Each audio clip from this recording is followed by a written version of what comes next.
Indonesia বিশ্বের সবচেয়ে বড় দ্বীপরাষ্ট্র। হাজারো দ্বীপে ঘেরা এই দেশটির মানুষ যুগ যুগ ধরে সমুদ্র নির্ভর জীবিকা গড়ে তুলেছে। আর সেই ইতিহাসের এক অবিচ্ছেদ্য অংশ হল কাঠের তৈরি নৌকা নির্মাণ শিল্প।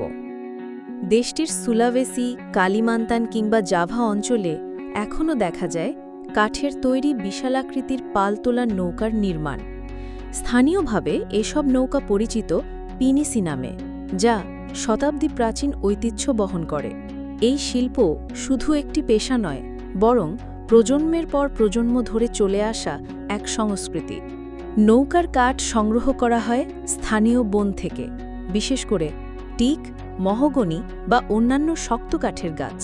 এরপর দক্ষ কারিগরেরা হাতে হাতে কাটেন, ঘষেন আর জোড়া লাগান প্রতিটি অংশ। আধুনিক যন্ত্রপাতির বদলে ব্যবহার করা হয় হাতে তৈরি যন্ত্র। এজন্য একটি বড় নৌকা তৈরিতে সময় লাগে মাসের পর মাস।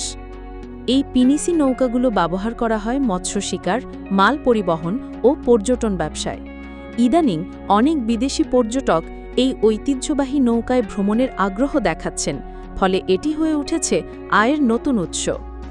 তবে প্রযুক্তির অগ্রগতির সঙ্গে সঙ্গে হারিয়ে যাচ্ছে অনেক স্থানীয় কারিগর ও ঐতিহ্যজ্ঞানী জ্ঞান। তাই সরকারের পক্ষ থেকে এই শিল্পকে সংরক্ষণের উদ্যোগও নেওয়া হয়েছে। ইউনেস্কো পিনিসি নৌকা নির্মাণকে ঘোষণা করেছে বিশ্ব ঐতিহ্যবাহী সংস্কৃতি হিসেবে। ইন্দোনেশিয়ার এই কাঠের নৌকা শুধু একটি যান নয়, এ যেন ইতিহাসের বুকে ভেসে চলা এক জীবন্ত নিদর্শন। ঐশী আক্তার, আসমানি টিভি নিউজ ডেস্ক।